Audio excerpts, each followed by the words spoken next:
Lihatlah dia, Mor, jika kamu memiliki mata untuk melihat. Dia telah menipu ayahnya, dia bisa menipumu juga.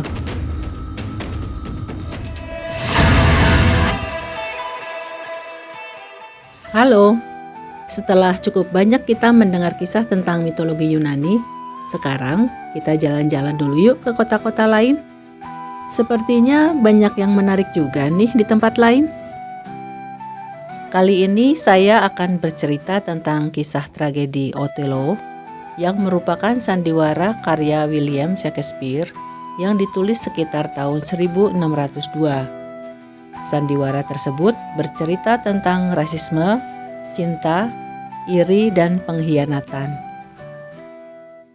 Brabantio adalah seorang senator kaya di Venesia. Ia memiliki seorang anak perempuan yang cantik bernama Desdemona. Ada banyak pria ingin menikahinya, tapi Desdemona tak menyukai satupun pria yang ada di sekitarnya. Wanita berkelas ini lebih peduli pada isi otak pria dibanding penampilannya.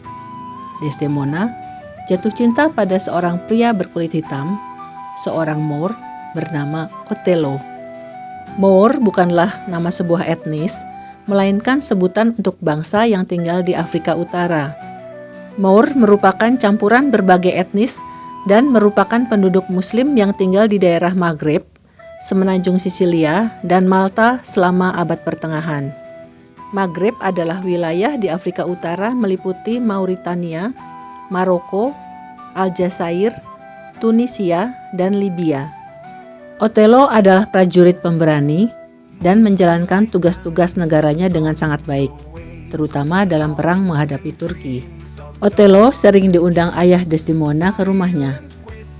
Othello banyak melakukan perjalanan dan petualangan. Desdemona senang mendengarkan cerita-ceritanya. Othello bercerita tentang semua pertempuran, situasi berbahaya, dan pengalaman-pengalaman mendekati kematian. Desdemona mengagumi Othello. Othello juga bercerita tentang hal-hal menakjubkan di luar negeri. Desdemona sering menangis terharu mendengar kisah-kisah Othello yang menyentuh hati. Desdemona memiliki perasaan yang mendalam pada Othello, dan demikian pula halnya dengan Othello. Namun Othello bukanlah tipe menantu yang diinginkan oleh Brabantio. Brabantio tidak mengatur pilihan Desdemona, namun ia berasumsi Desdemona akan memilih pria berkedudukan tinggi dan bukan Othello yang berkulit hitam. Namun Desdemona tidak peduli pada warna kulit Othello. Singkat cerita, Desdemona dan Othello menikah diam-diam.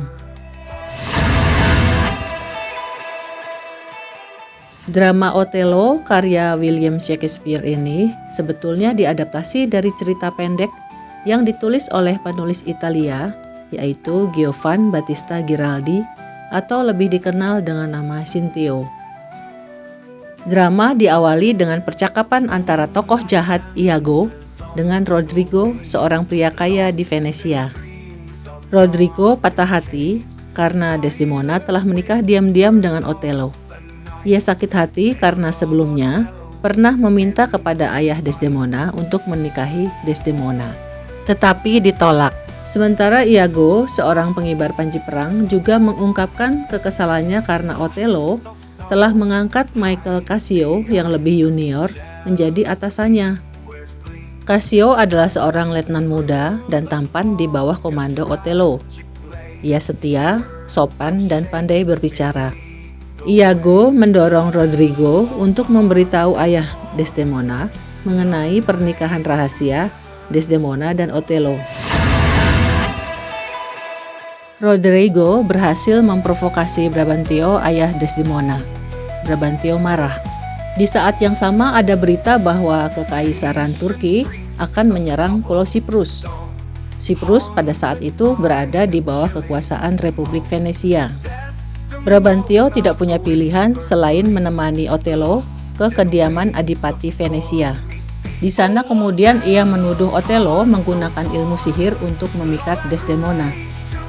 Othello membela diri di hadapan Adipati Venesia bahwa ia sering diundang ke rumah Brabantio. Desdemona terpikat padanya karena kisah-kisah petualangannya yang ia ceritakan, jadi bukan karena sihir. Senat merasa puas ketika kemudian Desdemona menegaskan bahwa ia mencintai Othello. Brabantio yang masih marah mengatakan bahwa Desdemona akan mengkhianati Othello. Ia telah menipu ayahnya, ia bisa menipumu juga. Iago diam-diam memperhatikan hal itu. Brabantio kesal dengan pernikahan mereka karena Othello berkulit hitam.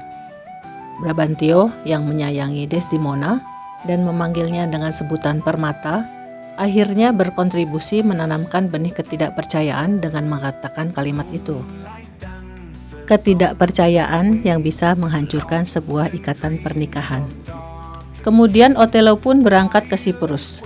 Desdemona ikut bersamanya, juga Cassio, Iago, dan Emilia. Emilia adalah istri Iago yang bekerja sebagai pelayan Desdemona. Ketika rombongan dari Venesia tiba di Siprus, mereka mendapati bahwa armada Turki telah hancur diterjang badai. Othello memutuskan untuk mengadakan perayaan atas pernikahannya dengan Desdemona. Othello mengingatkan Cassio untuk tidak minum terlalu banyak. Tetapi Iago membuat Cassio mabuk dan menggiringnya untuk berkelahi dengan Rodrigo. Ketika Cassio bertengkar dengan Rodrigo, Montana, gubernur Siprus, turun tangan melerai mereka. Namun Montana malah terluka oleh pedang Cassio dalam peristiwa itu. Cassio yang mabuk membunyikan lonceng kastil dan membangunkan Othello. Ketika Othello datang, Cassio sudah mulai sadar dan merasa sangat malu. Othello yang taat pada peraturan terpaksa mencopot Cassio dari jabatannya. Misi pertama Iago berakhir sempurna. Iago telah membuat Cassio kehilangan pekerjaannya. Iago berencana menggunakan situasi tersebut untuk melancarkan rencana berikutnya. Ketika Cassio sudah benar-benar sadar, ia menyesal telah melakukan hal-hal bodoh itu dan merasa bingung karena Othello mencopot jabatannya. Iago berpura-pura bersimpati dan mengatakan bahwa itu bukan masalah besar sebetulnya. Semua orang bisa saja mabuk. Dan menyarankan Cassio untuk berbicara dengan Desdemona, istri Othello, agar membujuk Othello mengembalikan pekerjaannya. Sebuah nasihat yang terlihat baik dari Iago, namun berasal dari niat yang buruk. Cassio mengikuti nasihat Iago dan berbicara dengan Desdemona. Desdemona pun berbicara pada Othello mengenai Cassio dan mendesak Othello untuk memaafkan Cassio. Ketika Othello masih tampak ragu-ragu, Desdemona mengingatkan bahwa Cassio lah yang telah membantu Othello memenangkan cinta Desdemona pada Othello. Othello diam dan akhirnya meminta Desdemona memberinya waktu untuk mengembalikan pekerjaan Cassio. Dalam sebuah kesempatan, Iago bertanya pada Othello, apakah Cassio tahu kalau Othello mencintai Desdemona ketika mereka masih pacaran?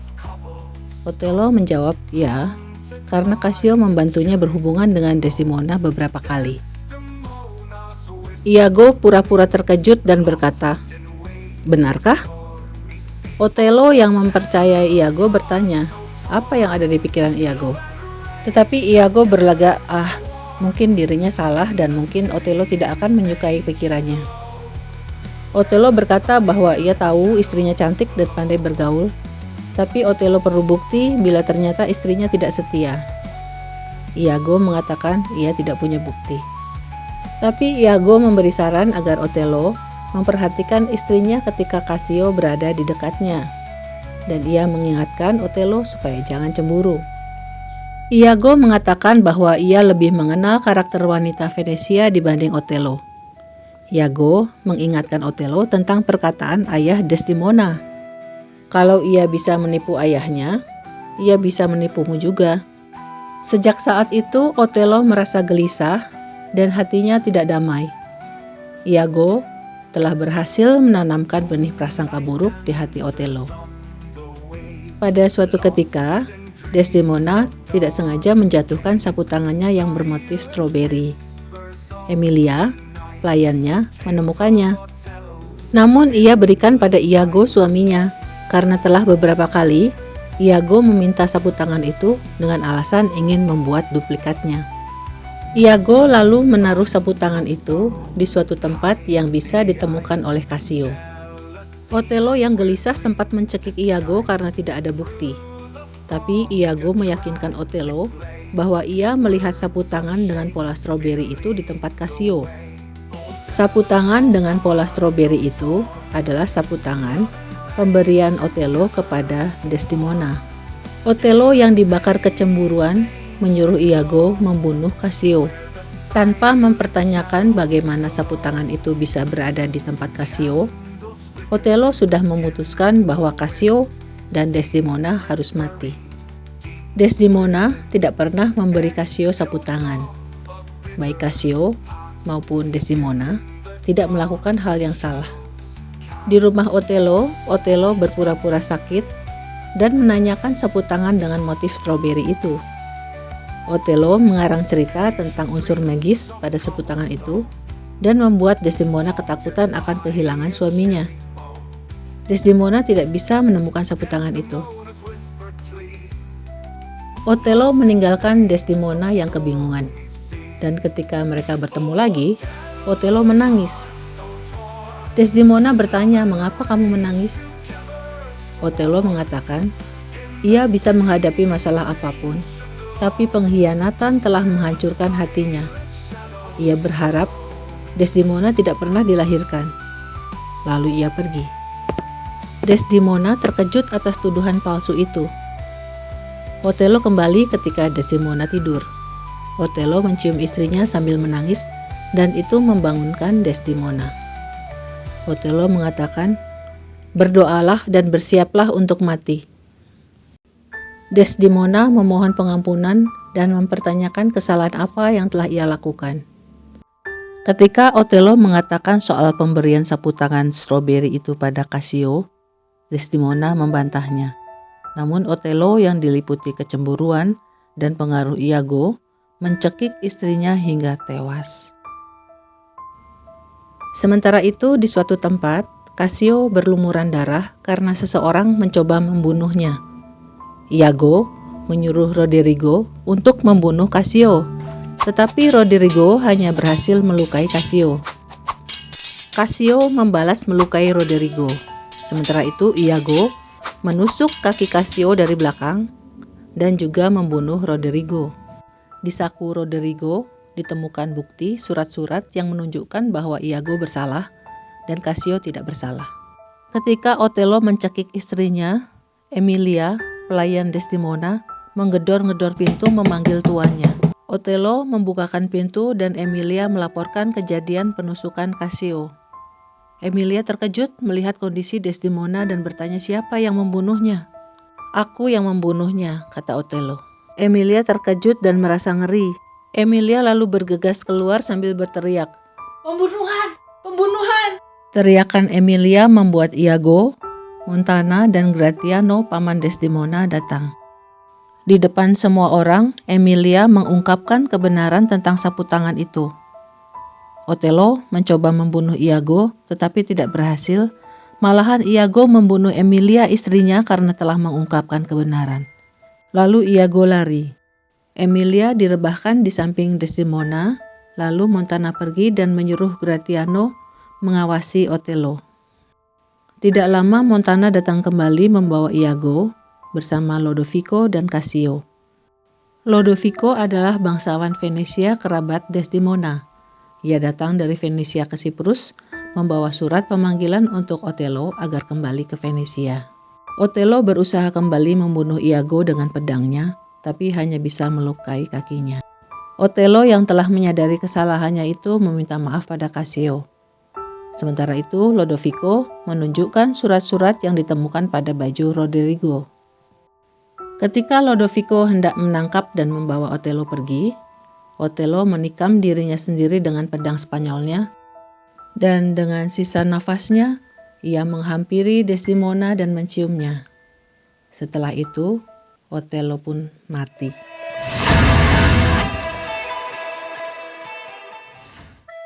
Kejadian ini membuat semua orang terkejut dan ngeri. Otello, pria terhormat, dan suami yang sebetulnya penuh kasih sayang telah disesatkan oleh kecemburuan yang dibuat oleh tindakan manipulatif Iago. Setelah kejadian itu, Cassio ditunjuk sebagai penerus Othello dan Iago ditangkap. Terima kasih sudah menyaksikan video ini hingga akhir. Semoga kisah ini memberi pelajaran bagi kita agar tidak mudah dimanipulasi orang lain. Pentingnya mencari kebenaran dari berbagai pihak, bukan dari satu orang saja. Moonlight dances on the waves, lost in dreams of darkened caves, silent whispers of the night, tales of Othello's endless fight.